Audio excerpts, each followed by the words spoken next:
You're welcome back, and of course we are live on X Spaces, on YouTube, on Facebook, and of course on myjoyonline.com. Your comments are welcome. We want to get interactive with you this afternoon. Let's settle with a matter that doesn't just want to go away anytime soon. Our former Member of Parliament on the ticket of the MPP for 2nd D, Andrew Ejapamesa, says the Judicial Services travel policy is absurd. Why? Because after the suspended Chief Justice was cited for paying per diem and buying plane tickets for her husband and daughter for holidays. Now, Gertrude Tokono, who has been suspended and says she did no wrong and is backed by the former Deputy Energy Minister, Andrew Ejapamesa, says it does not make any sense that the state will fund family members to accompany the Chief Justice on official travel, make no such arrangement for holidays. He was speaking on the Super Morning Show. I didn't hear you read in the policy that she can use that privilege on personal trips. I only heard you say official travel. So the point I'm making is that the CJ on official travels, unlimited, and 2 vacations that the Judicial Service also put. No, it's in the document. Can you read the part where it says 2 vacations? You have 2 minutes. 1 minute, actually. Yeah, sure. Yeah. I can bet my last point on this that a Ejapamesa will not find what you told him to just look for. For avoidance of doubt, I want to read to you the relevant portions of the travel policy of the Judicial Council. And this is paragraph B2. It says, where the Chief Justice embarks on a personal or private foreign travel, he or she shall be accompanied by the security alone. The security alone, if it is a private trip. If it is an official trip, she can go with 2 other persons of her choosing. And it can be a spouse and a child. Now, let's look at the response of the Chief Justice. So, Sammy, go ahead. He says, I'm reading the response and the admission. Says the Ejapamesa is refusing to see. These are the words of the Chief Justice. I opted to utilize the authorization in paragraph 9 and paragraph 10 of the travel policy. What does paragraph 9 and paragraph 10 of the travel policy says? It is the privilege she has to travel with 2 people of her choosing on official travels. Now she says that she utilized paragraph 9 and paragraph 10 of the travel policy to travel with my spouse and my daughter during my 2 holidays taken in September 2023. Need I say more? The 2 holidays were those holidays official trips? Oh, call vacation. What has that got to do with the state office? If you are sending your husband and your daughter on a vacation for holidays, why should we pay them per diem? Why should we buy them business class tickets?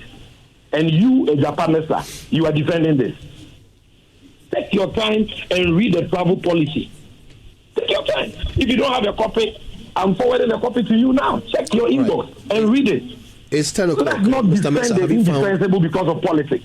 Mr. Mesa, have you found the relevant part you wanted to read? So, paragraph B1 provides for 2 holidays for the Chief Justice in a year. Okay, with the Judicial Service, with travel expenses, hotel accommodation, and per diem to be borne by the Judicial Service, and capped at 14 days per round trip. So I'm saying that the Chief Justice is entitled to 2 holidays paid for by the Judicial Service every year. But does it say, and she's saying no? So I don't have the full complement of the document. And she provides and another person the policy on travel documents by heads, okay, and says that she opted to do. But you see, Koyo, does it make sense? Okay, and I say this with a little bit of caution because I have not seen the full complement of the travel policy of the Judicial Service. It is only the extras that have been provided in the responses that I've seen. But I ask, does it make sense that if you are going on private travel, you can go with a security alone? security. But if you are going on official travel, you can go with your spouse and any third party of your choice. Well, whether it makes sense or no, not, so it's important. That is what no, has hold been on. Hold on. Mm-hmm. But the point I'm making is that it's important. Now look for the full complement of the document for us to look at. Let's think about it. How does it even make sense that when you are going on a private travel, that the expectation would be that you would ordinarily be traveling with your family? That one, the policy says you can go with the security person alone. How does that even make sense? Even without the benefit of the full document, and you haven't seen it. No, hold on. Take Samit Jemfi's word. Hold on. Right, so this was early on this morning on the Super Morning Show on Joy 99.7 FM. Now, there's a latest development to this matter. The Member of Parliament for Old Tafo in the Ashanti region, Vincent Okwasafua, has this afternoon filed a fresh application at the Supreme Court seeking to quash the suspension of the Chief Justice. Now, this latest legal action follows President Mohammed's recent decision to suspend the Chief Justice after a prima facie case was established in a petition calling for her removal. Earlier, the MP had challenged the President's authority to refer the petition to the Council of State for a prima facie determination. However, in view of this twist, Mr. Safua has returned to the Supreme Court with a fresh application aiming at suspending the President's directive. And that's what you have on the screens this afternoon, the details of it. And we'll be speaking to him shortly to tell us what exactly he's seeking to cure.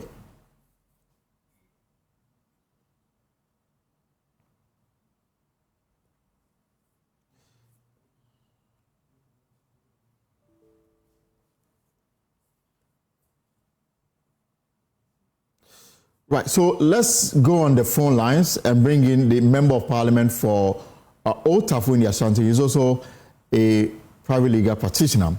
Honorable Safo, good afternoon. Welcome to the program. Yes. Hello, Honorable.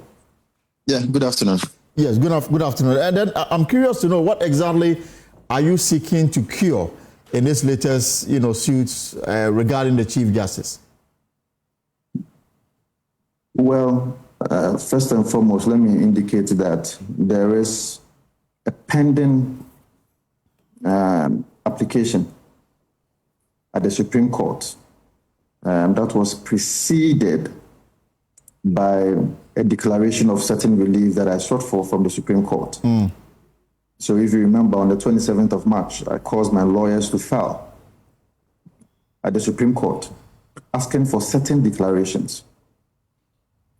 Those declarations borders on the fact that at every point in time, per my belief and understanding of Article 146 of the 1992 Constitution,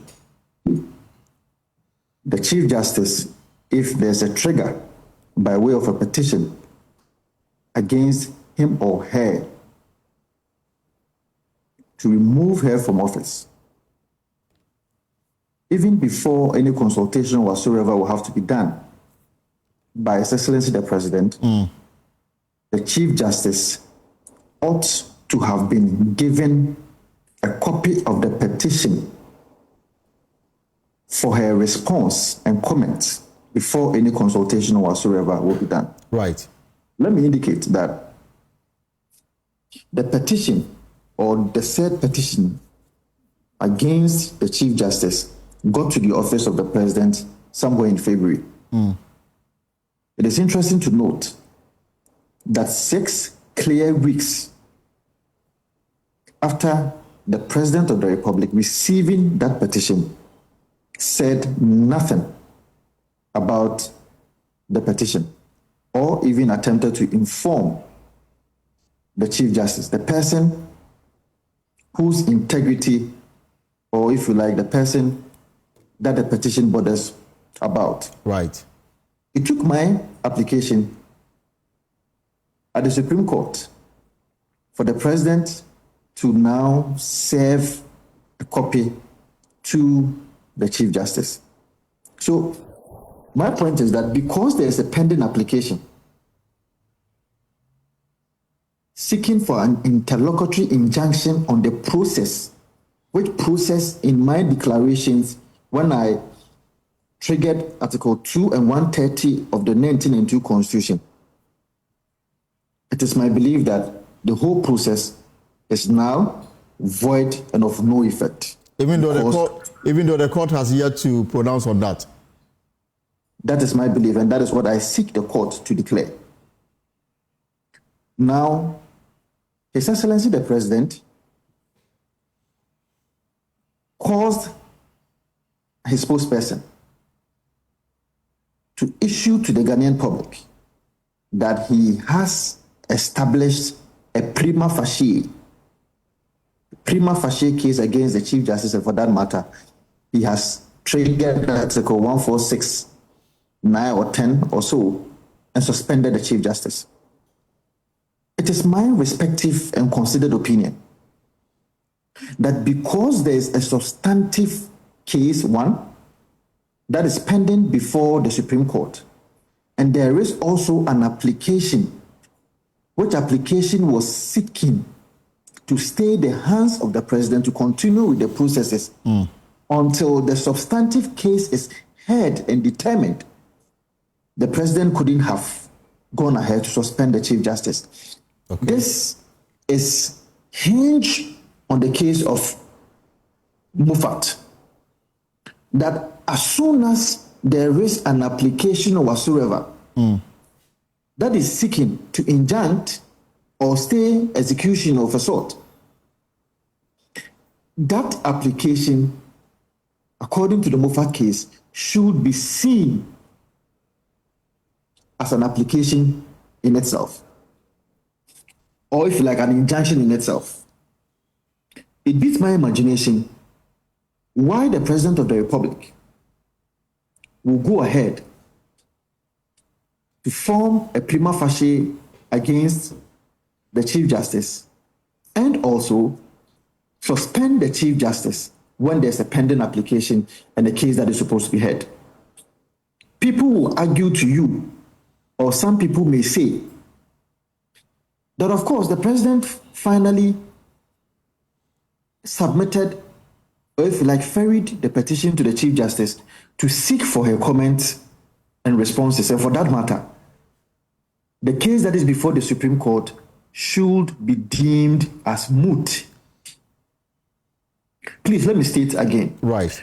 The doctrine of mootness does not affect constitutional matters, especially when it is deemed that there can be a reoccurrence of such matters. And the case in point, the J.H. Mensah case, in fact, last year, Kwame Bafo-Abonye sent a matter to the Supreme Court, and the Supreme Court had the occasion to reiterate the J.H. Mensah's point of case, that when there is a matter that has the propensity, the probability to reoccur, irrespective of the fact that reliefs that are sought in that injunction or that declarations that is sought at the Supreme Court may not be relevant anymore, the court has every responsibility to listen and determine the matter before any action whatsoever will have to be taken. And so it is on that basis that I have gone back to the Supreme Court,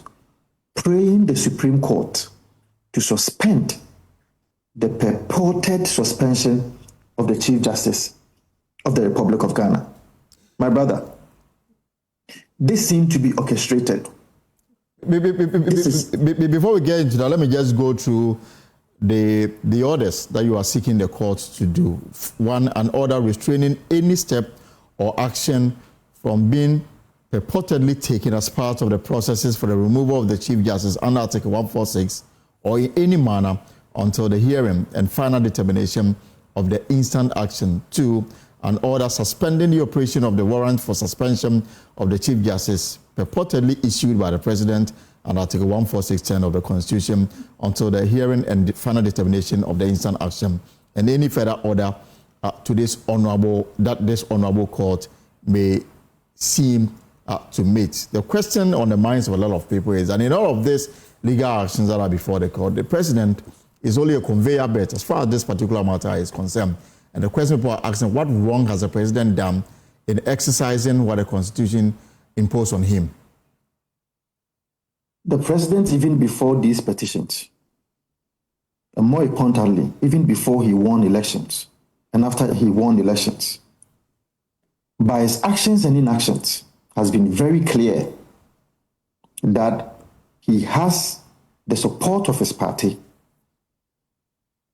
to orchestrate against the removal of the Chief Justice. And for that matter, procedure or processes that has been outlined in the 1992 Constitution, precisely Article 146,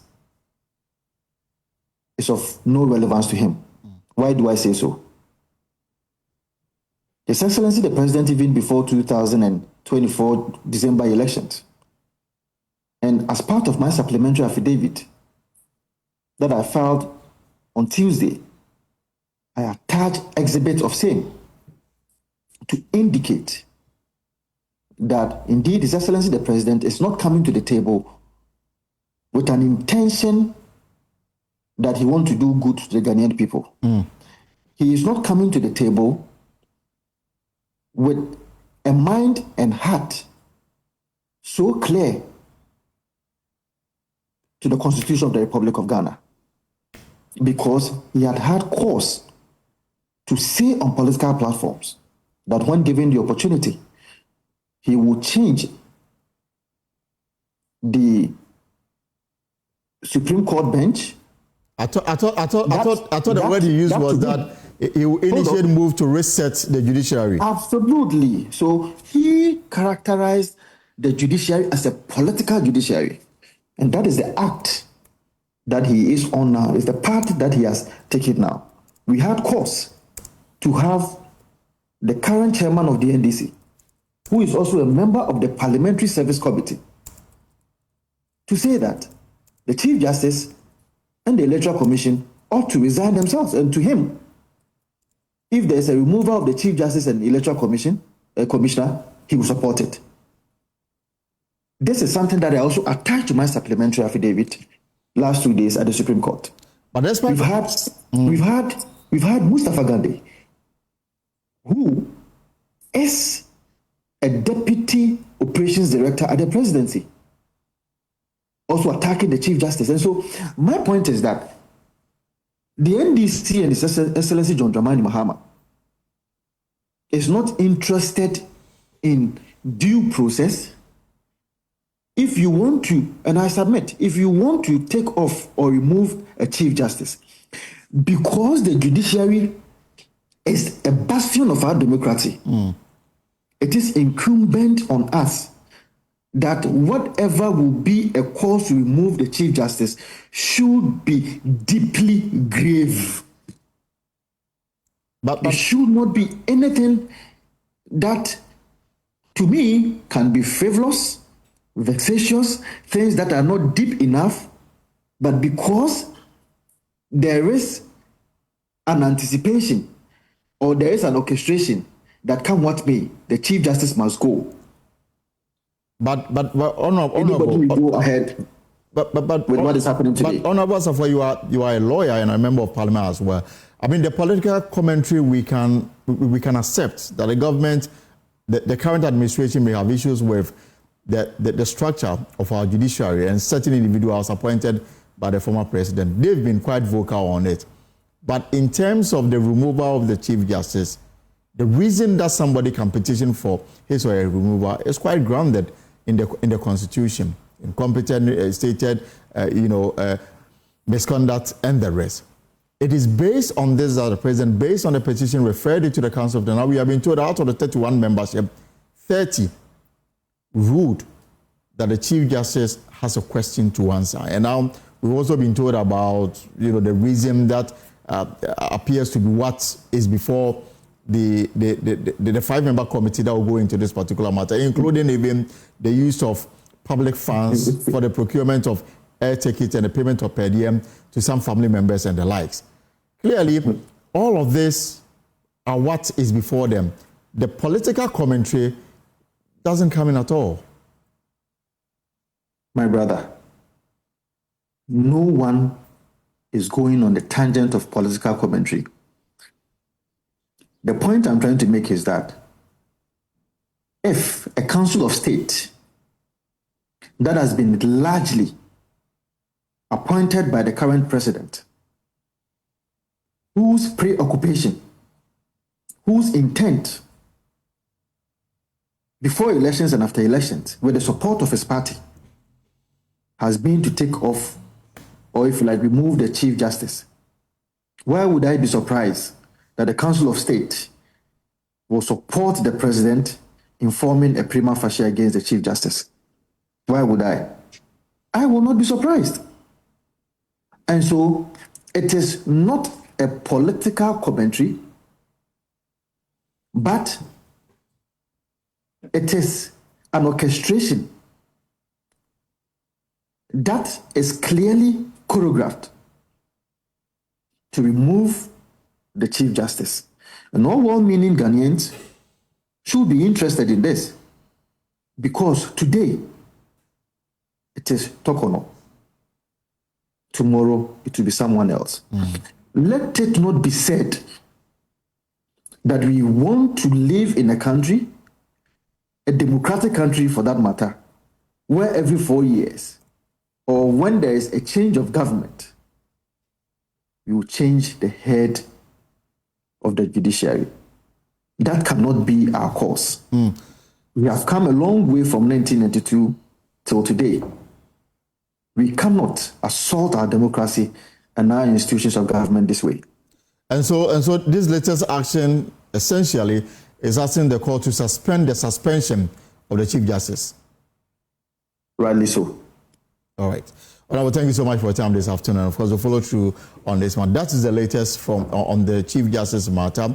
A new lawsuit filed at the High Court by the Member of Parliament for Tafo, Vincent Ekwasafua, and is asking the court to issue an order that will restrain any step or action from being purportedly taken as part of the processes for the removal of the Chief Justice under Article 146 or any manner until the hearing and final determination of the instant action. Also seeking an order of the court suspending the operation of the warrant for suspension of the Chief Justice purportedly issued by President Mahama under Article 146(10) of the 1992 Constitution until the hearing and final determination of the instant justice, that is previous cases that are before the court, and any other orders at the court may deem fit. And this was, filed today at the High Court, and the lawyer representing him is Godfred Yeboadame, former Attorney General, and we'll keep an eye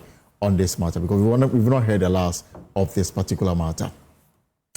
Now let's talk about health. And the Ghana Medical Association is urging the Minister of Health to abandon what it describes as theatrics and focus on the urgent challenges crippling public health care delivery across the country. The association's message follows doctors at the Tamale Teaching Hospital decision to suspend emergency and outpatient services indefinitely. Now, the industrial action followed what the doctors have described as the Minister of Health's demeaning and unacceptable treatment of one of their colleagues during a recent official engagement.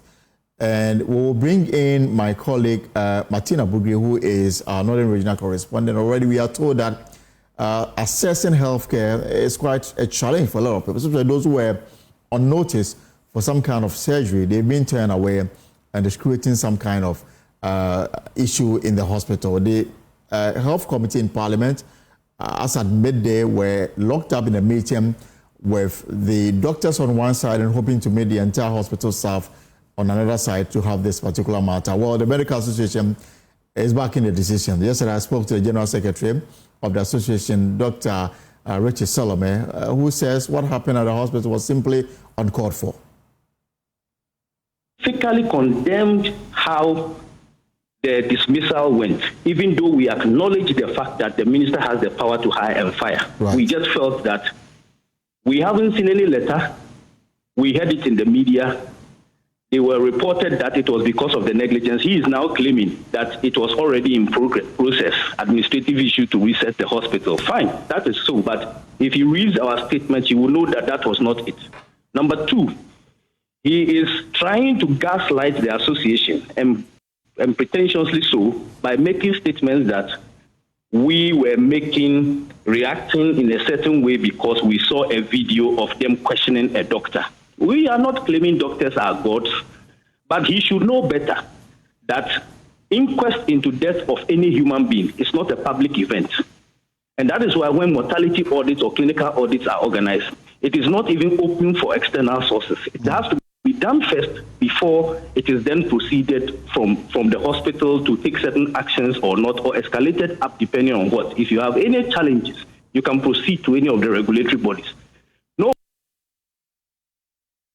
Right, so that's the General Secretary of the Ghana Medical Association, Dr. Richard Salome, yesterday on the pulse. Now, the story has moved on.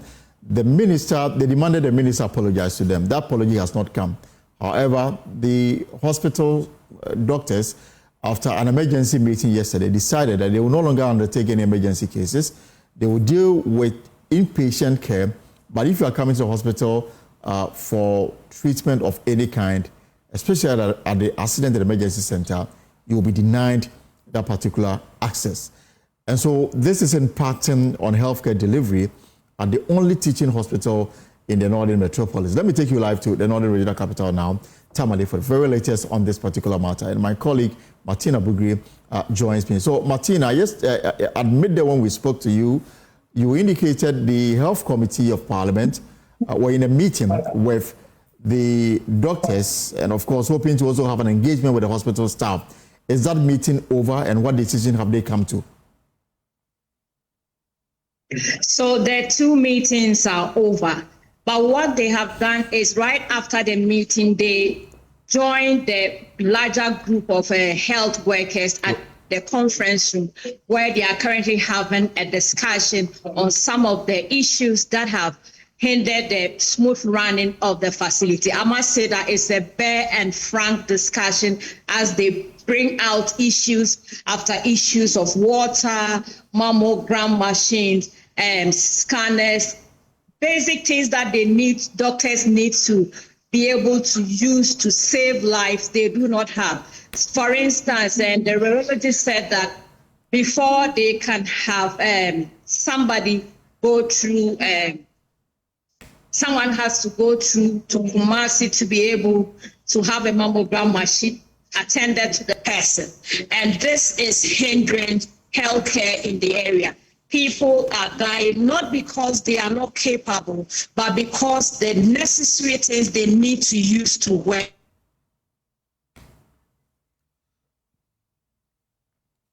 Right, we appear to have lost Martina. Martina, can you hear me? Well, we'll see if we can get Martina back on the line.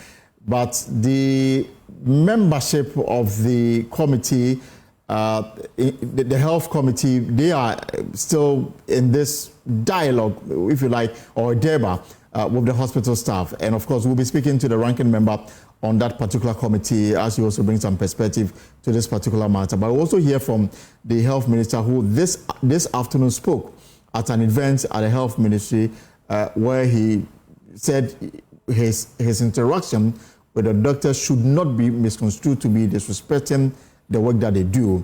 And so we'll bring you that soundbite pretty soon on this particular matter. Dr. Kingsley Agyemang is ranking member on the health committee. Dr. Agyemang, good afternoon. Welcome to the Pulse. Good afternoon, Elton. I'm told that you've stepped out of this debate with the workers so that you can speak to it. But how is it going? Yeah, good afternoon to your listeners.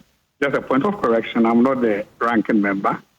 My ranking is the Honorable Dr. Nanefri. Right. So, a very unfortunate situation here in Tamale. Maybe just a recap or the chain of causation. Minister embarks on a surprise visit. That's the hospital tour. Gets to the A&E section of the hospital. Inquires about the death of the patient.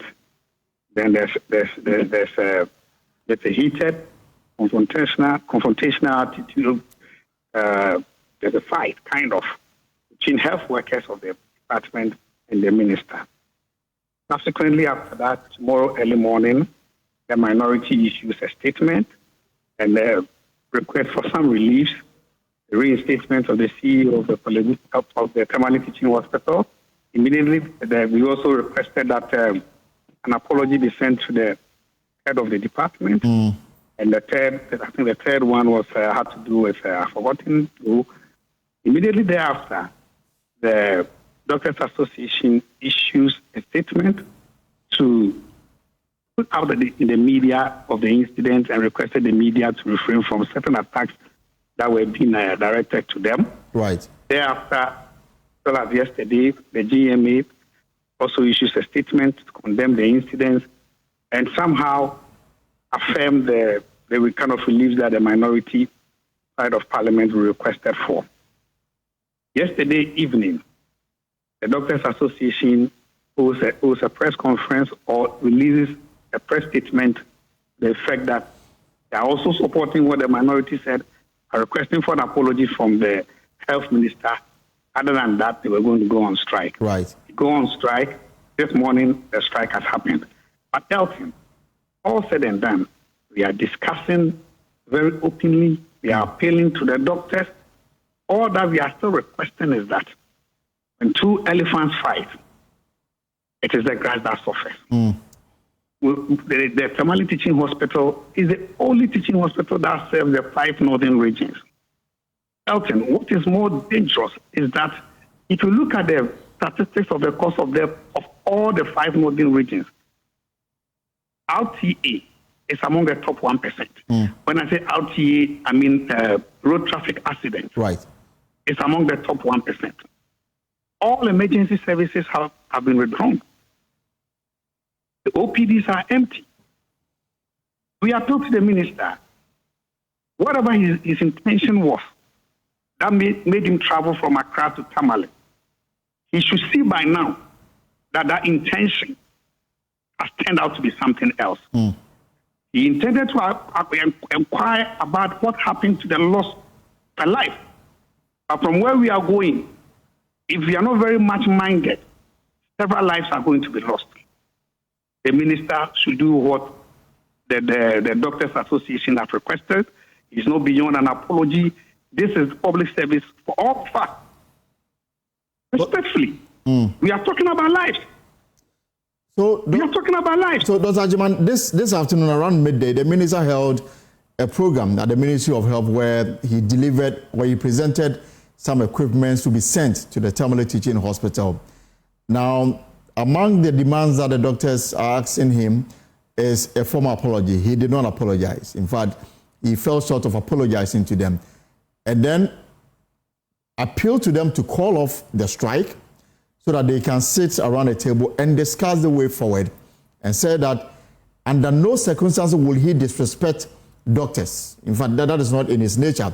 You have been meeting with the doctors. Is this something that they accept? Are they willing to call off the strike and sit down? There's this proverb that usually goes by. They say the gate to hell is filled with so many good intentions. He might have had good intention. The outcome is no good. An apology, I don't think, will be too much from him. Honorable Akando has gone through a lot of training, a lot of staff in public service to get to where he is now. He's serving a ministry which is the people. The people have made a request. Lives are going to be lost if this strike is not called off. Provision, the other request that the association made is a routine request. Short-term request that they made, medium to long-term. This the executive will do. But please, in all humility, it's open apology, frank apology to the people who serve a lot of good to the people of Tamale. Already, Tamale Teaching Hospital has experienced a lot of threats, attacks.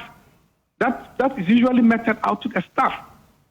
His open apology, trust me, will calm things down and will serve as a deterrent to anybody that has nurtured an idea or an ambition to met out any form of threat to these security people. We usually say this thing in health research, that we apply the ecological model. The hospital sits in an environment, and the details of the environment, I'm saying to you and to anybody listening to me, that the apology from the minister will save a lot of situations even beyond the strike action. And so the doctors who have been speaking to, I'm curious to know what they are telling you in terms of how difficult is it for them to execute their mandate on a daily basis in the absence of some of the things that they are demanding. Beyond even the things that they have demanded, when doctors are traumatized, when doctors feel very unsecured because of the model I've just described to you, the ecological model, the hospital sits in an environment. As for the issues they have requested for, they know some of them will come, most of them will not come.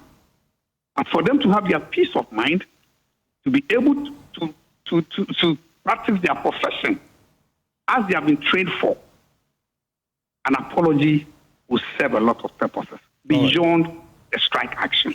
Kindly hold it for me, Dr. Agyemang, so that we can listen to the health minister, what he told the media this afternoon regarding this matter when he made that presentation to the hospital. And I can come back to seek your reaction to that.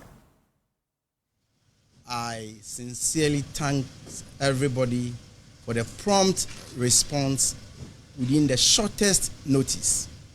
I'm so grateful. I know that when it comes to issues of the health sector, emotions are very high. We are all into this together. And I believe everybody wishes well for the sector. Arguably, I know this sector is one of the most important and critical sector we all need to pay a particular attention to. This morning, as has already been indicated, I have some equipment, some consumables, and some medicines to be donated to Tamale Teaching Hospital. I have with me some members of the management of Tamale Teaching Hospital. And as you can see, we have the EEG as part of the donation, nebulizer set, we have the futile heart detector, we have the ECG machine, we have the ICU ventilator, we have the ICU, that's a Draga ventilator, we have the Draga ICU cardiac monitors, we have the anesthesia machines, and we have infant incubators. There are about 35 items that we are going to donate today. But ladies and gentlemen, the health sector of this country has experienced decline for the past 8 years. And for that matter, I acknowledge that the health professionals have worked under challenging circumstances. I'm the first person to appreciate that. And we are committed as part of the reset agenda in righting the wrongs. But I know that it will not be easy. I need the cooperation of everybody, especially the health professionals. I cannot do all this alone. Without the cooperation of the medical doctors, the nurses, the pharmacists, much cannot be achieved. Irrespective of the challenges, what I want to appeal to all the facilities in this country, that let us ensure the optimum utilization of the limited resources available to us. And that includes the management of the base. With the greatest degree of respect, let us not get to a point where the ordinary Ghanaian will feel that because he doesn't know anybody top there, the poor Ghanaian, the helpless one, when something happens to him or her, nobody will come to his rescue. That will be a disaster for all of us. In my humble opinion, every life in this country matters. And so I have come with an open mind, with new energy, and with your cooperation. I know we are going to achieve a lot together. I can understand. The system has been like this for a very long time. And so coming up with a new strategy, with new leadership, may be a bit difficult. But I can assure you, you must all have the ordinary Ghanaian in mind. That at the end of the day, we are all serving the people of this country. Let it not be said that due to the scarce resources we have at our various health facilities, the poor man, the helpless Ghanaian's life has been sacrificed.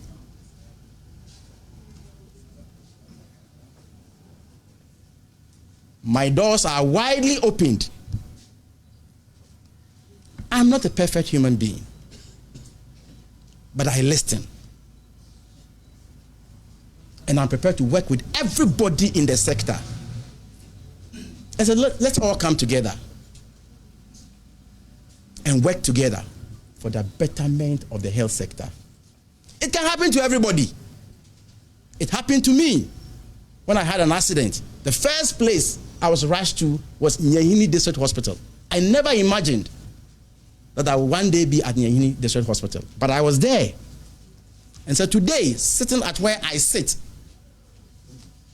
I will contribute my quota to the development of this sector. I have absolutely no intention to disrespect any medical doctor or any health worker. That will be the last thing I will do. But indeed, let it be said that respect is also reciprocal. I know that for the past 2-3 days, I have been speaking to stakeholders in this sector. And please, it isn't everything we can put out there as leaders. I am prepared for us to come around the table and discuss whatever we need to discuss. And so my humble appeal to my wonderful medical doctors and health professionals at Tamale Teaching Hospital is that I am the first person to take care of your interest. And therefore, let's call off the strike and let's all regroup and strategize going forward. There are some of the things we can easily do with our internally generated funds. Please, let's confront the issues as they are. It is just not sustainable for government to keep donating equipment to health facilities, and at the end of the day, when the equipment are obsolete, we run back to government for money to either maintain or to replace this equipment. Once at least, even if we are not charging the requisite fees, we generate something small out of these machines. What happens to the money? There must be a new direction. And we all group together and think through it. Maybe I'm looking at it from a different direction. We'll share ideas. Let's pursue the interests of the ordinary Ghanaian. I thank you. What you say or what I will say further may, so if humbly, this is not any attempt to gag anybody, but I believe that you have enough to report on. That's my humble opinion. All right, so Dr. Ajman, in wrapping up with you, I mean, clearly listening to a minister who has toned down, more conciliatory in his speech. You've been meeting the doctors. I don't know whether they've heard of it. Are they also willing to tone down so that the JoJo can start? From the doctors, having listened to my colleague, and the request from the doctors, I think we are gradually getting to a resolution. We are gradually getting to a resolution. I'm sure when they hear this message from the minister, and because I have not even heard it until you played it to me, because we have been in a meeting for a very long time. I believe we should be getting there. We should be getting there. But the committee itself, I mean, are you getting any assurance that this can be off within minutes or hours or days? We pray so. We pray so. We pray so. And already, already some of the demands that they ask, the ventilators already on their way to Tamale as we speak. The water issue, the minister says that he's in charge of the Works and Housing, minister to fix the water issue at the hospital. Outstanding is the apology, which is yet to come. And so, what will be your final words to the minister as we depart from you? My final words to my colleague is that he has demonstrated good faith. He should seal it up. And he was almost getting there. He's so close to it. He's not a rude person. And I don't think he will want life to be lost as a result of something that he intended to solve. So I'm sure by close of day, he will come out very clear on this apology thing. And to save a lot of issues, if you are in Tamale or have been in a meeting at various levels of people that work in Tamale, you will see how important this thing will mean to the community. Okay. Right. Thank you so much, Dr. Kingsley Ajiman, for your time this afternoon. The news is that the health committee, they've been in the Northern Regional Capital Tamale all morning trying to resolve this impasse between doctors at the teaching hospital and the health minister. The health minister says that he will, under no circumstances, disrespect the work that the doctors do. He's asked them to call off the strike so that they can resolve whatever issue that needs to be resolved. And so, but I mean, you watching and you are listening. What do you make of this? The minister says that they should call off the strike. Should they call off the strike? Your comments are welcome and I share with the rest of the world here on Pulse on Joy News. We'll take a short break on the program and return with more.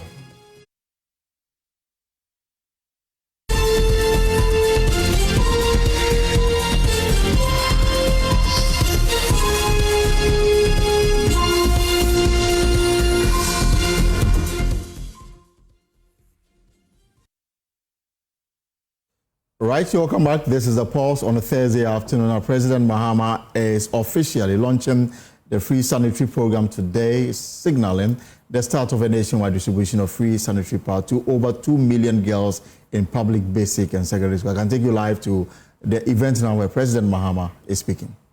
Now, no more Bue. Bue will become a thing of the past.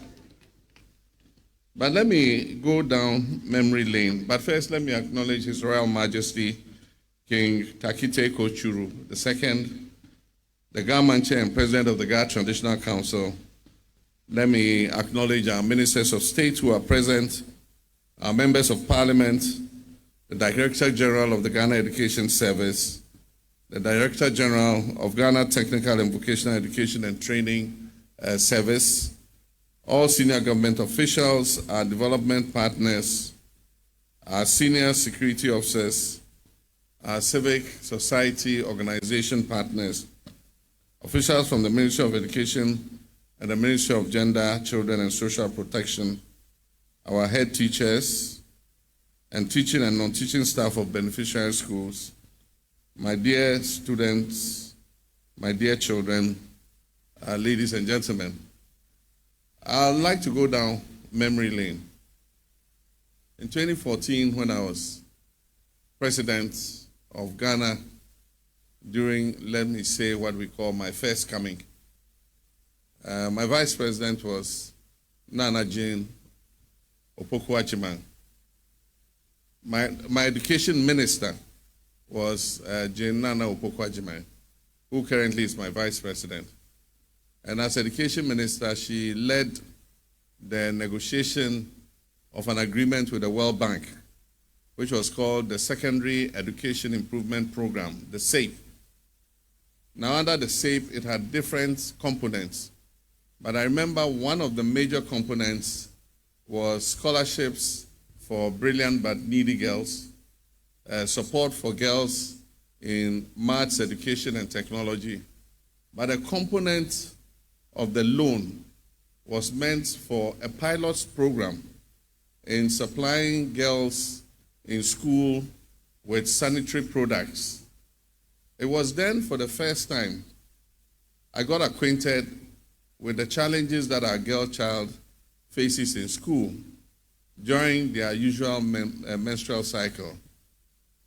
And it was then I learned that for many of them, for a certain number of days during the month, they refrain from going to school because they are afraid of soiling themselves and being the laughing stock of their peers. And so that pilot was undertaken, but I remember when we tried to pass it through Parliament, for the first time, it sounded very strange.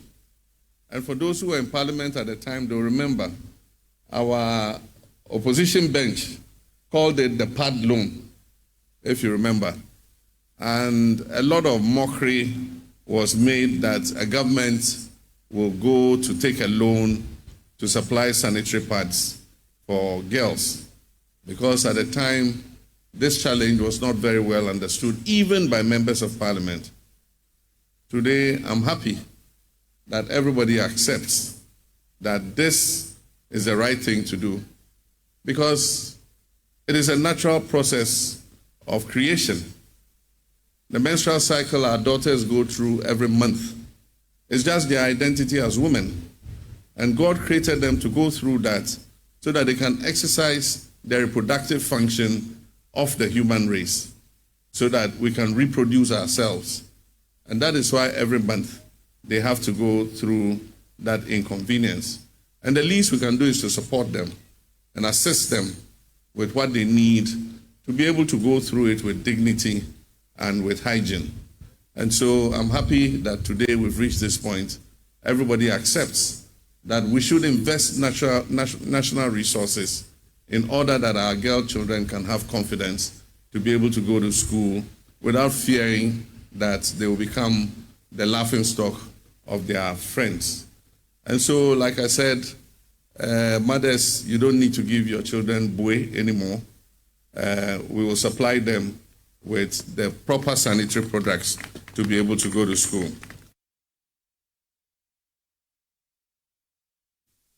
The menstrual cycle our daughters go through every month is just their identity as women.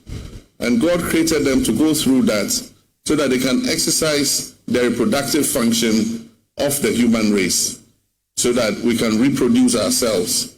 And that is why every month they have to go through that inconvenience. And the least we can do is to support them and assist them with what they need to be able to go through it with dignity and with hygiene. And so I'm happy that today we've reached this point. Everybody accepts that we should invest national resources in order that our girl children can have confidence to be able to go to school without fearing that they will become the laughingstock of their friends. And so, like I said, mothers, you don't need to give your children buoy anymore. We will supply them with the proper sanitary products to be able to go to school. Thank you very much. Having said that, I wish to extend the greetings of Jane Nana Opoku-Agyeman to all of you. I spoke to her yesterday, and I told her we were going to miss her at this event because this is a program that is very dear to her. She said to say hello to all of you and to say she's recuperating and catching a bit of rest. She's very well, and that soon she will join us, to continue to prosecute the reset agenda. Ladies and gentlemen, today we take a bold step forward, not just in education policy or healthcare, but in hope for the girl child. Today is a message to every girl in Ghana that you matter, that your dreams matter, and your future is worth every investment that we can make in it. I stand before you to officially launch the National Sanitary Pad Distribution Program, a promise we made and are proud to have fulfilled. This initiative is more than just the distribution of sanitary pads. It is a clear declaration that no girl in Ghana should miss school because of her menstrual period. Far too many of our daughters, our nieces and sisters have missed out on education, not because they lack the academic intelligence and the flair or the will or the ambition, but simply because they lack access to proper sanitary products. Research has shown that girls can miss up to 5 school days each month, amounting to nearly 40 days of schooling a year. This is not just a statistic. It represents a young girl falling behind in class, losing her confidence, and struggling to catch up because of what is a natural biological process. This reality is unacceptable. In Ghana, where we aim for progress, equity, and justice, this must not continue. Menstruation should never be a reason for exclusion or shame. It should not be a barrier to education or self-achievement. And that is why this program exists, to remove one of the silent yet powerful obstacles standing in the way of our girl-child dreams. We are acting today to restore hope to the girls who thought they had to sit out for several days every month, hope to parents who worried about how to provide these essential products to their daughters, and hope to a nation that wants every child to rise regardless of their background or their gender. This program is a multi-ministerial sanitary products. Help is here, and help is here to stay. This is not a one-time gesture. This is a sustained policy commitment, and we will expand it with your support and your feedback. To our teachers, headmistresses, and headmasters, you are on the front line of education. You see the tears of our girls. You note their absence from school, and you note their struggles.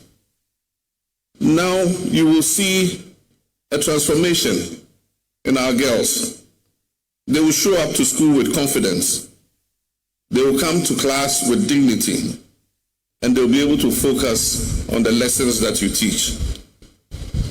This program is for you because avoidable challenges should not undermine the efforts that you make to bring up these children. To our development partners and civil society actors, I thank you for raising your voices. I thank you for standing with our girls. This program is proof that when we listen, when we collaborate, and when we act, we can bring about real change. To the private sector and our traditional leaders, I call on you to join us, partner with us. Let us build the local capacity for domestic sanitary pad production. Let us create jobs while keeping our girls in school. Let this become not just a social program, but a growing national enterprise. Ladies and gentlemen, we're doing more than launching a policy.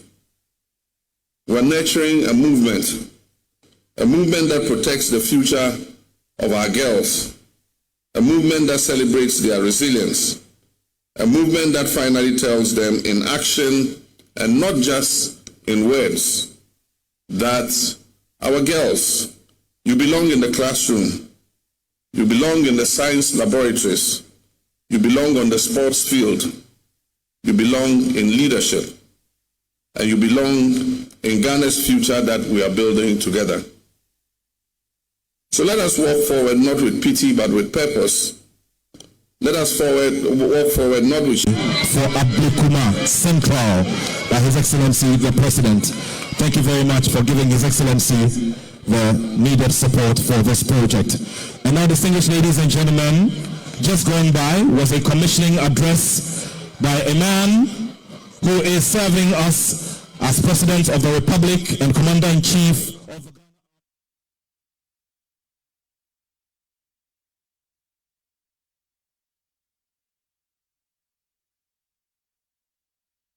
Right, so that was President Mahama at the launch of the sanitary pad for girls. The target is to reach out to 2 million girls in secondary, junior high, across the country. And so that is the story coming from Mamobi, where the launch is currently underway. Now, to some other stories, the Foreign Affairs Minister Samuel Okudzeto Ablakwa has outlined what he describes as a 5-point plan to transform Ghana's passport application regime. In the next 4 days, the Foreign Minister says Ghana's passport regime will now be switched to a chip-embedded one. The move marks the first step to broader reform targeted at improving service delivery. There is more in this report.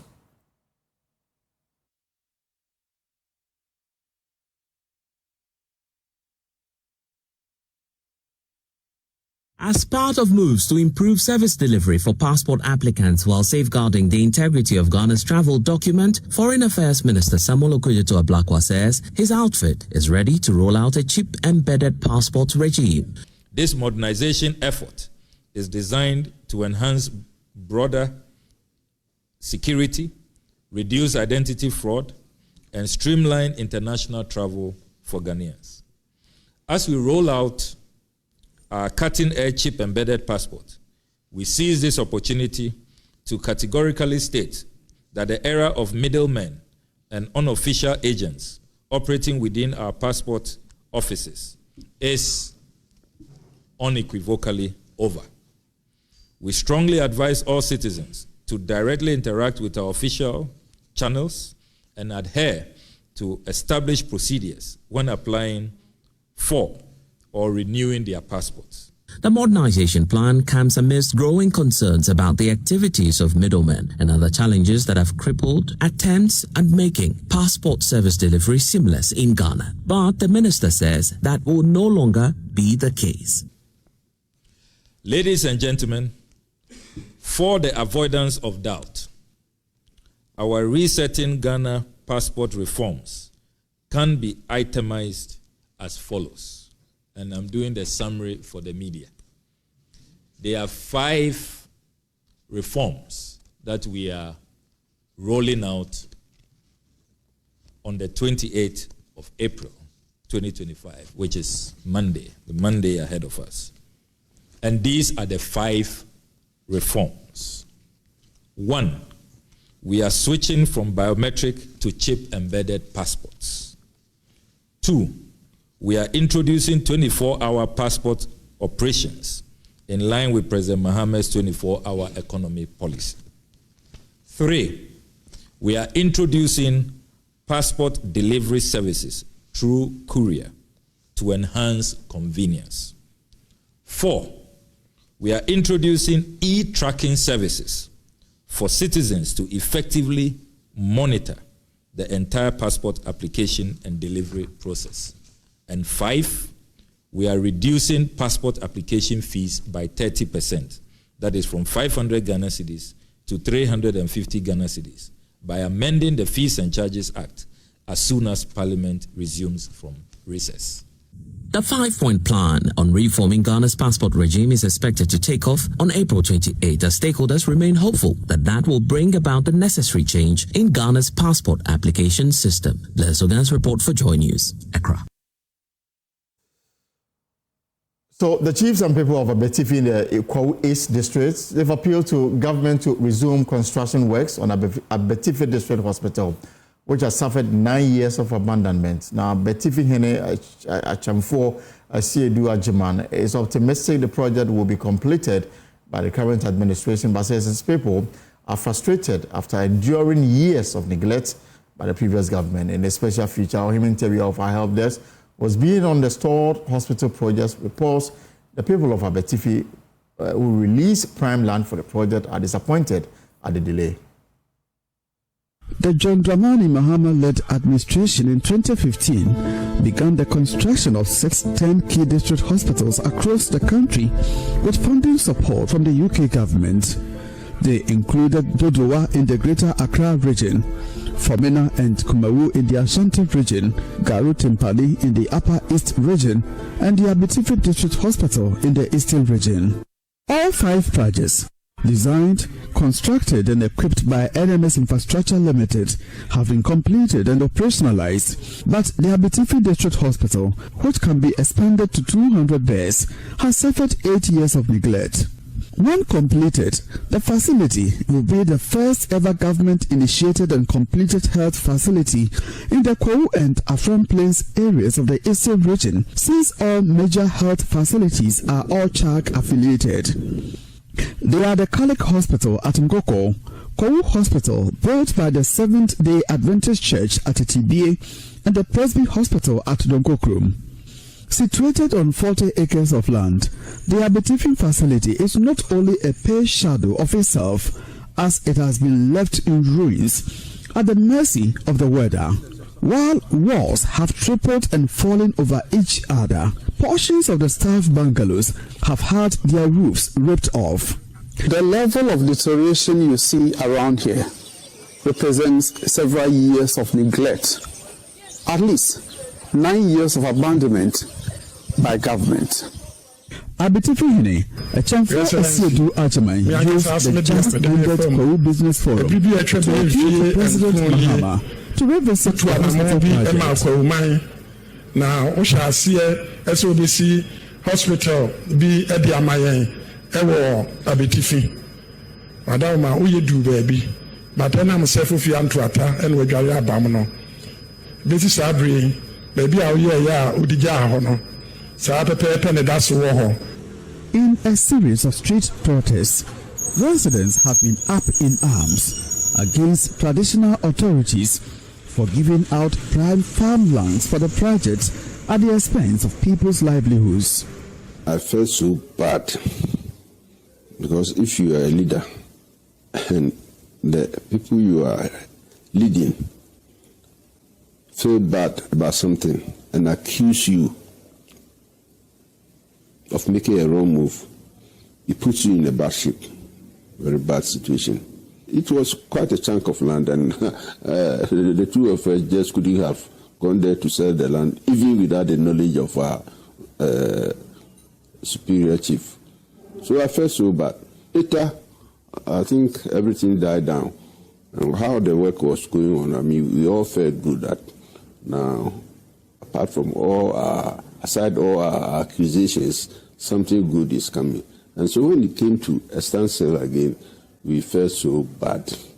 Abitifi Echamfo Asiedu Ajaman tells Joy News the people of Abitifi are frustrated because they have nothing to show after 9 years of waiting.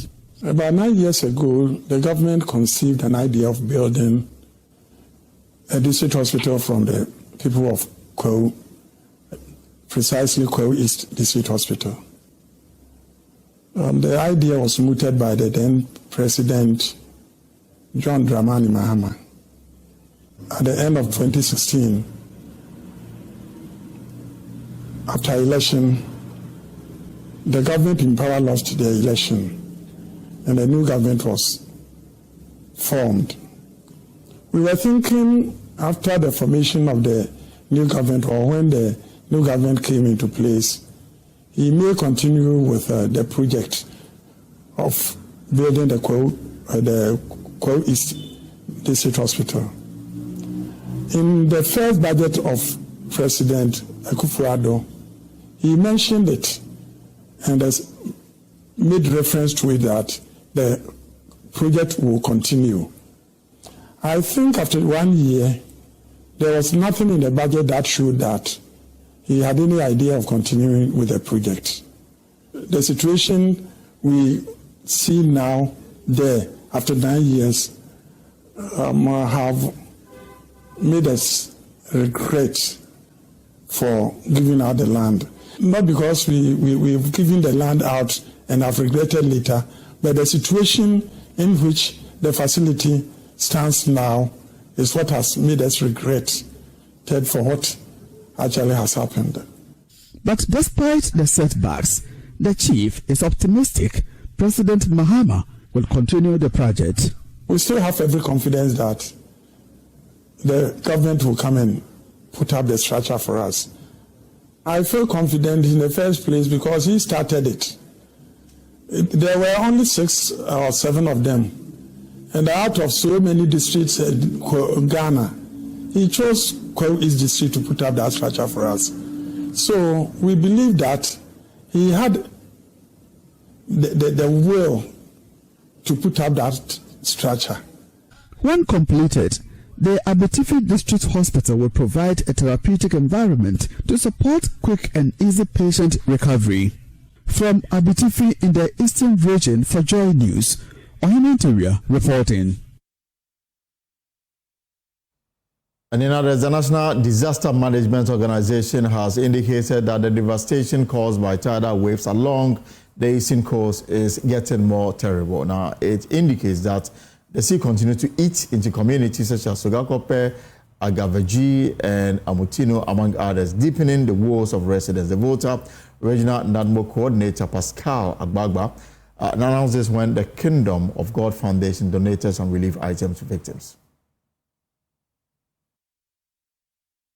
So far, over 600 residents have been affected by coastal erosion in 2025 in the Ketu South municipality, with about 100 units of houses sitting under the ocean, coupled with shrines and cemeteries. Salakope, Agaveji, and Amuchinu, among others, continue to sink as the sea constantly hits the shores, pulling down structures in its way. Residents in the area are expected to experience more devastation as NADMO served notice of severe tidal waves hitting the coast of Ghana in the coming days. The situation is getting more terrible. We are getting indications that the tidal waves will be stronger again because of the rains. But from time to time, we continue to receive support from people. Now, the sea consistently is crossing the road and bringing more sand. So before cars will have to pass, they have to scoop the sand on a daily basis. But we hope that with time, the situation will be under control. The Volta Regional Minister, James Gunu, reaffirmed the government's commitment to ending the perennial coastal erosion. As a government, we are determined to ensure that we find a permanent solution to this particular development. So government has captured this particular project, the Sea Defense Project, which we believe will give a permanent solution to the perennial tidal wave situation in those communities. In a related development, the Kingdom of God Foundation donated 60 bags of 5 kg rice and 30 mattresses to victims of the coastal erosions. The director of Kingdom of God Foundation, John Paul Semavo, said the initiative was to support the government in dealing with the devastation of the coastal erosion. We also know about the tidal waves that has devastated our people in the south. And I was out of the country during all that season, so I planned that the moment I get back, I will call on the minister and do some donation, which is 30 mattresses and 50 bags of 5 kg rice. The Honorable Minister to support our brothers and sisters in the south. I also Fred Kwame Asari, Joy News.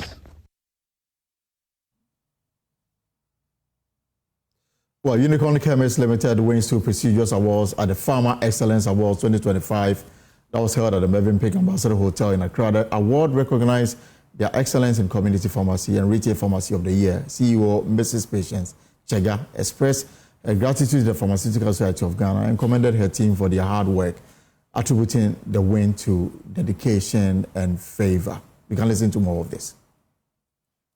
These awards are first the Excellence in Pharmacy, Community Pharmacy Ghana, and the second one is Community Pharmacy Retail Chain of the Year.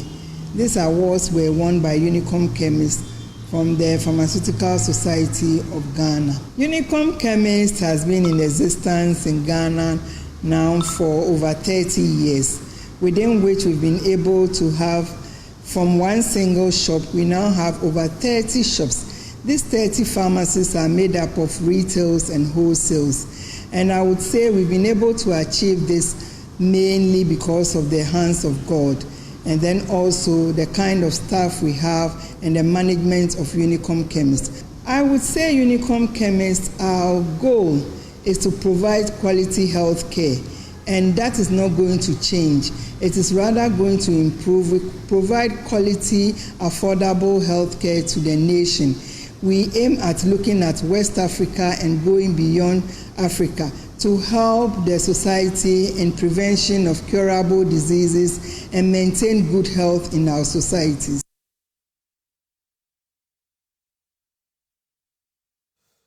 All right, let's talk about labor matters, because the Trade Union Congress is urging government to adopt a living wage system that reflects the actual cost of living, arguing that the current minimum wage falls short of meeting workers' basic needs. Speaking at a labor forum, TUC Deputy General Secretary Dr. Kwabena Nyako noted that despite economic growth, the nation's pay policy remains stagnant, driving a mass exodus of skilled workers abroad.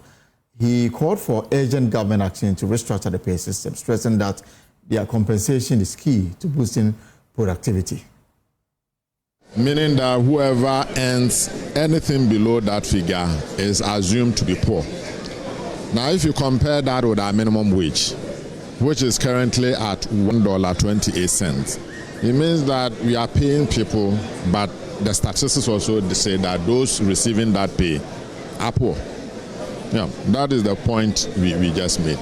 And the reasonable proposition, therefore, is that we need to push up the minimum wage to a level that will allow minimum wage earners to escape poverty. That is what we need now. And the difference between the living wage and the minimum wage is simple. The minimum wage is focused on an individual worker. The living wage is focused on the worker and his or her family. Okay. That whatever I earn at work should be enough to help me cater for my family as well, not just for myself. Okay. And this is not new. It's really not a new measure. Actually, in the last 15 years, the tripartite committee and the social partners have been discussing the idea of a living wage. And as far back as 2007, we even had an agreement on key features of what that living wage ought to be. The methodology for determining it and all of that were determined as far back as 2007. So it's really not new. And we think that even though we have slacked on it, we need to come back to it.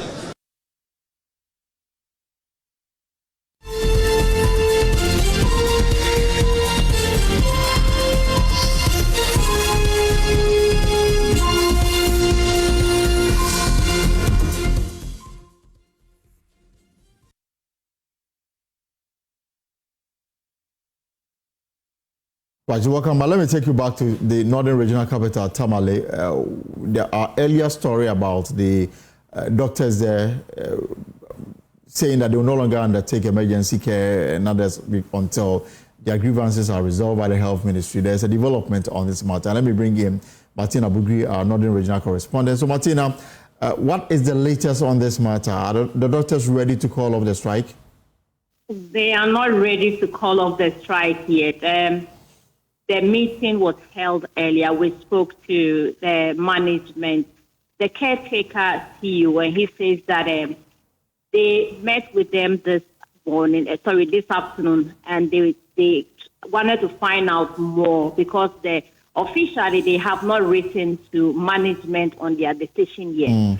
And so they said they were yet to speak to management on their decision. But what came out of that meeting was that their colleague, who is like a role model to several others in the hospital, had been traumatized because of what happened. And that in itself was going to affect him and by large affecting others, because if he is the head and can be taken through that, it means that the rest would also have similar experiences if something like that should happen. And so they have had some discussions. They are hoping that they are able to work around it and then come out with some results. Now, he's also talking of the impact of the strike. He says already the hospital has just few health staff, or doctors, I should say, and they're going up currently means that people, referrals from the 5 regions and parts of the Brown and Hafo and OT and the Sahel region, when they come in, it means that no service. And that definitely is going to have an impact on the lives of many when they come in here seeking health care. And so the suspension still holds? Yes, the suspension still holds.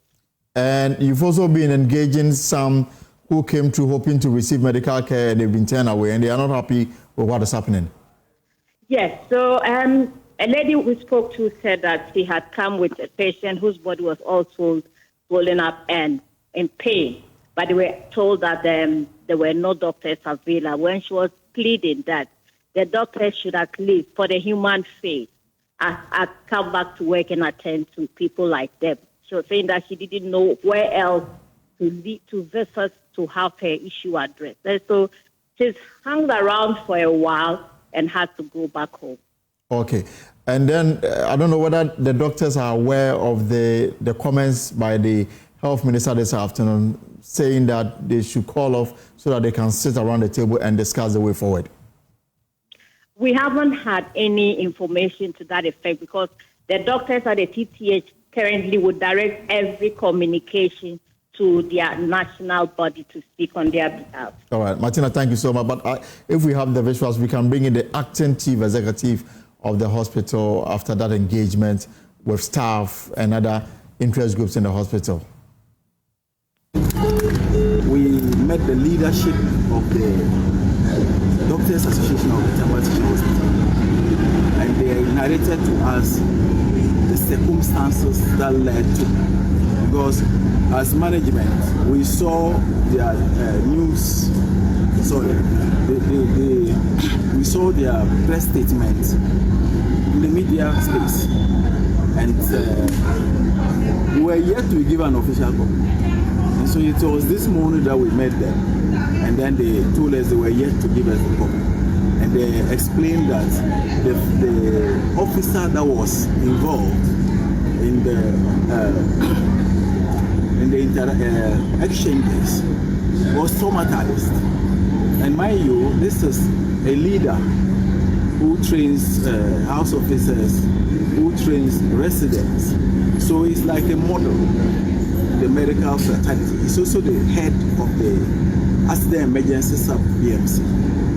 And so if he's down, it affects a lot. Even though on the day of the incident, management invited him and we spoke to him. Yes, and I think we're able to allay, the fears. So today we pleaded with them, and then we also took the opportunity to ask the Parliamentary Select Committee on Health, who also visited us today, to add their voices, and they did. So we are hopeful that by tomorrow or latest today, we should be hearing good news that they have laid down. I mean, they've called off this file and they have rescinded their decision. Because most of the issues, the things they mentioned, apart from the apology bit, are things that the hospital is bedeviled with. Shortage of logistics, water crisis, electricity. There are things that we have also documented and we have tabled before the Parliamentary Select Committee on Health. And so they are not new to us. Yes. So those demands are things that management is already aware of. Thank you. You said the gentleman is... From what we are hearing, he wasn't able to express his view. He felt he was misconstrued, by using the phrase which infuriated all of us, that, alone be, above proportions or beyond proportions. So that's phrase, anyone who hears it feel, but I think in his opinion he meant differently, and he didn't get the opportunity to apologize or to express himself to his bosses.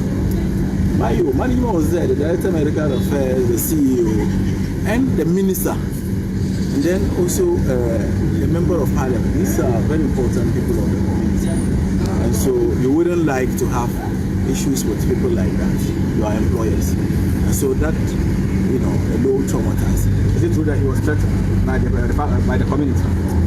Well, that I'm not aware.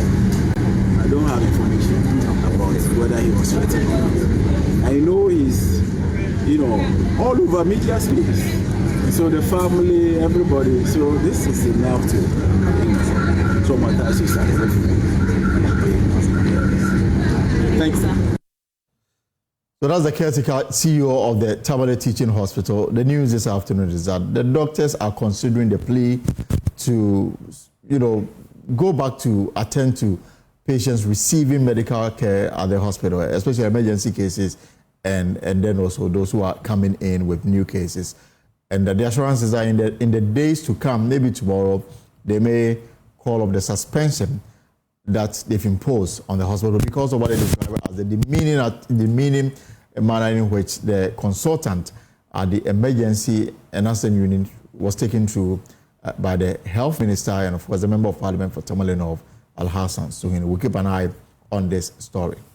Now, frustration is erupting into fury at Techiman's main lorry station, where drivers and traders are threatening to oppose the collection of daily tolls by city authorities over neglect of sanitation services for nearly 6 months. Now, with health risks soaring and profit rotten, these workers are issuing a stuck two-day ultimatum to authorities to clean up the crisis or face protests and a total boycott. My colleague Anas Abet has more in the following report. Behind the chaos of this vital transport hub lies a crisis festering for months. This is the Techiman main lorry station, a lifeline for commerce in the Bono East regional capital. The traders and drivers here say they are being suffocated not just by the heat, but by neglect. The whole station is full of filth. Those responsible for here don't see any exercise paint.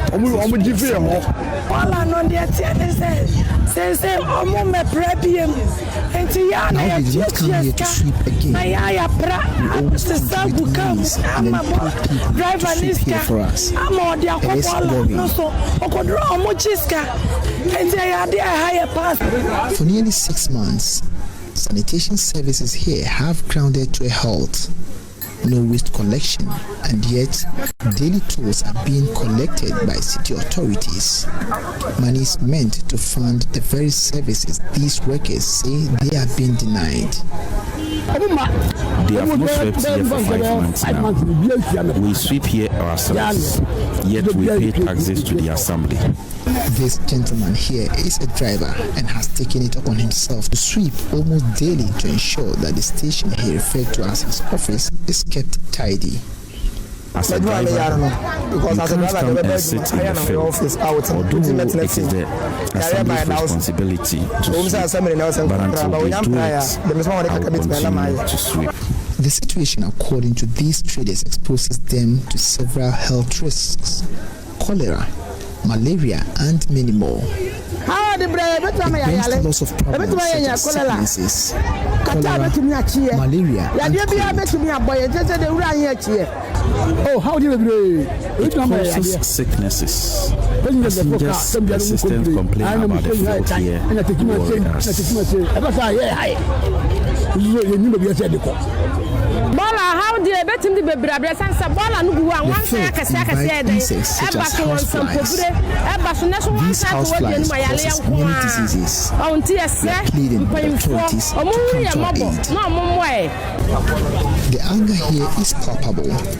Traders say their profits are sinking with the sanitation, and drivers accuse the city of taxation without sanitation. And now they are threatening drastic action. These are the number of taxes I have paid. 2 cities each is not a small money, yet we don't see any improvement. We complained to the city guards, but they told us to go and report to the municipal assembly. But how can someone provide a coordinator? They are the higher pass of a problem. Among can I take it, teacher? Because they should let us know if they won't come and sweep here so that we can also stop paying the taxes. These drivers here have issued a 2-week ultimatum. Fix this mess or face mass protests and a toll boycott. We have resolved not to pay taxes to the assembly for the next 2 weeks. We will demonstrate against them. We won't pay taxes here again. We are giving them 2 weeks to resolve it, or we will face them squarely. This isn't just a fight over trash. It is a battle for dignity. A community fed up with broken promises, now ready to weaponize their economic power. I have gone to the assembly to report the situation, but they kept forcing me, which made me give up. But the big question remains, will those in authority listen? And for the rest of you watching this, what would you do if your workplace looked like this despite paying tolls daily? Reporting for Joy News, Anna Sabit. Teach me. Okay, and of course, elsewhere, the funeral for Pope Francis is taking place on Saturday, when thousands of mourners will be able to pay their respect and remember the late pontiff. To understand how the Pope's death has affected Catholics in Europe, we are joined by Deutsche Welle correspondent Emily Leshner in Berlin. So, Emily, what has been the reaction to the Pope's death, especially in Germany and across Europe? Well, the news here, has sparked the same reaction as it has in other parts of the world. Catholics and even non-Catholics who admired Pope Francis are deeply saddened by the news of his death. He was well regarded here in Germany, particularly for his pastoral perspective and for speaking up for marginalized groups of people. His outlook really resonated in this country, where the Christian tradition has really deep roots in service and in aiding the most vulnerable. Germany's incoming Chancellor Friedrich Merz, he referenced this perspective when he shared his condolences, and as did many of Germany's senior Catholic clerics and other leaders around the world. And both Chancellor Scholz, outgoing Chancellor Scholz, will be and Germany's President Frank-Walter Steinmeier, they are scheduled to attend the Pope's funerary service on Saturday. Well, the Pope leaves behind a legacy of commitment to less fortunate and to also immigrants at the time when there is a lot of debate and division over how to address the number of people who are fleeing conflict. How was Pope Francis' message received, especially in Germany, on these matters? Well, it's really interesting. I mean, the number of German Catholics have declined drastically in recent years, though some of the Pope's theology really resonated here, as I mentioned, particularly this belief in helping the most vulnerable in society. Last year, Pope Francis and Chancellor Olaf Scholz met in Rome, where they spoke about immigration as well as the war in Ukraine. There are lots of topics that the Vatican and Germany saw eye to eye on. And though Pope Francis was regarded as more open or relatively liberal as in comparison with some of his predecessors, he didn't really enact the kind of reform that parishioners expected, or at least had hoped for, reform that the German Catholic Church was really pushing for. For example, he openly stated that homosexuality was not a crime and even blessed same-sex unions, but he didn't go as far as bless same-sex marriages or say that they would now be allowed in the Catholic Church. And this lack of real concrete reform, along with some of the scandals in the church and some of the disagreement between the German Catholic Church and the Vatican, was the reason why the number of German Catholic parishioners had dropped so drastically in past years. So for Germans and Europeans, what are their fond memories of the Pope? I think he's definitely going to be remembered here, much in the same way as he's being remembered and commemorated around the world, and that is for his humility, his commitment to the disenfranchised, to those living in poverty, to those who are fleeing conflict. He spoke heavily in support of climate protection. He was against the ecological destruction that he saw taking place. One of the first acts he took as Pope was to wash the feet of youth that were incarcerated, 2 of whom were Muslim and 2 of whom were women. It gave a pretty powerful message. He also promoted more women to local leadership roles than any of his predecessors. But as I mentioned earlier, the German Catholic Church really wanted real reforms, like more power for women in influential leadership roles in the church. And many of these reforms, Pope Francis felt threatened church unity. So there was also some discord. But despite these criticisms, I think largely that Pope Francis is going to be remembered for his commitment to speak up for the marginalized. And that's definitely left a lasting impact here, both on parishioners and leaders, like the chair of the German Bishops' Conference, who recently said that the Pope had opened a new chapter for the church. Right. Emily Leshner from our partner GWTV, thank you so much. First, the final funeral rites is coming off this Saturday. We'll have it live covered here on Joy News. And then after that big question, who will succeed Pope Francis? Is it going to be Cardinal Peter Texan, or who? We'll have that answer for you in the days to follow. But that's our show for today. For more stories, log on to our website, myjoyonline.com. Whatever you are up to in the hours ahead, I hope it's profitable. My name is Elton Bobby. Have a good evening.